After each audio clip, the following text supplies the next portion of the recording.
I'd like to understand that when you started Infosys, there was too less of capital which was there in your hands. Like what we see is $250 given by Mrs. Sudha Murthy to the Narayan Murthy ji, and although your co-founder started from there. So how did it worked actually? I want to know the story.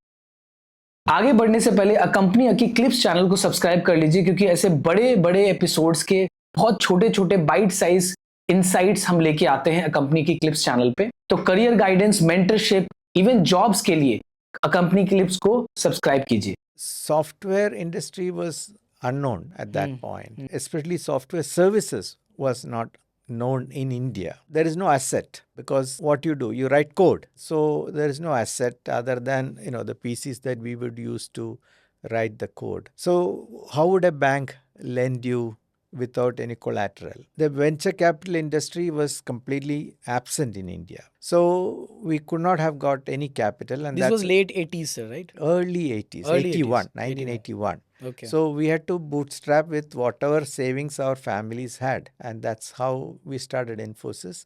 And it was hand to mouth. Whatever invoices we generate, we try to get the money as quickly as possible so that we can use it to pay salaries. How did you navigate that situation? I see that for the starting 7-8 years, you worked for single client. Yeah, we almost gave up in 1989. We sat down and we said, there's nothing to show for all the hard work we have done for 8 years.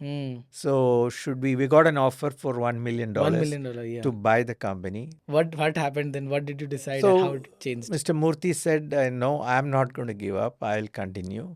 Then we all said, okay, if you are continuing, we are also going to continue.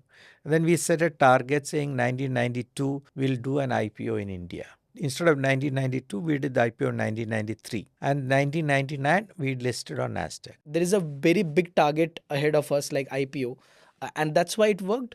That helped us focus on what needs to be That done. helps us focus. Okay. Hopefully that IPO will give us some money, because till then we didn't have any money. We were all living in rented apartments and all that stuff, nothing to show. And when did you started training on the bugs of the Indian workforce in the way it has happened to be Infosys, right? Starting 97, 98, because of the Y2K problem, a lot of work came to India. And we were growing more than 100% every year. So we would have to recruit large number of people.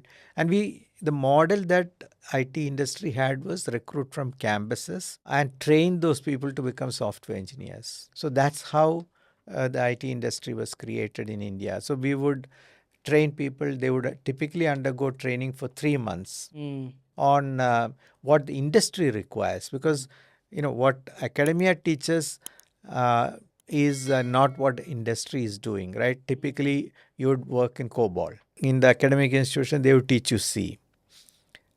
In industry, you're doing a lot of maintenance because working with existing code and things like that. In academic institution, they train you to write new software. In industry, you have to do a lot of testing. In academic institution, they never teach you testing. Application side of things are not there. I don't know why still in the college. The most important thing is, in academic institution, the only person who uses the software is the person who writes the code. Nobody else uses the software, right? In industry, you don't use the software. It's everybody else who uses the software. The entire world will use the software. Yes. So you have to be extremely quality conscious. You have to write good code. You have to write code that's maintainable. Very, very different. And that's why we would train the people to suit the industry requirements, the languages, the systems, etc. So all 7 of you used to train. All of us have done everything that we now see others doing, all the work. We have written code, we have maintained code, we have sold to customers, we have gone and implemented every aspect of the business we have done. Who was the better coder and who was the better salesperson out of the 7 of you?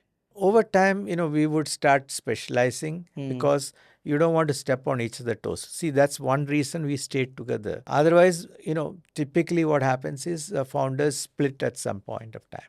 So people started specializing in things. I would typically look at more on the technology side. Nandan is very good at sales and marketing, etc. Very articulate and things like that. So each person different things. And what was Mr. Narayan Murthy? Narayan Murthy on the finance side, on the the building Investment. the company and things like that.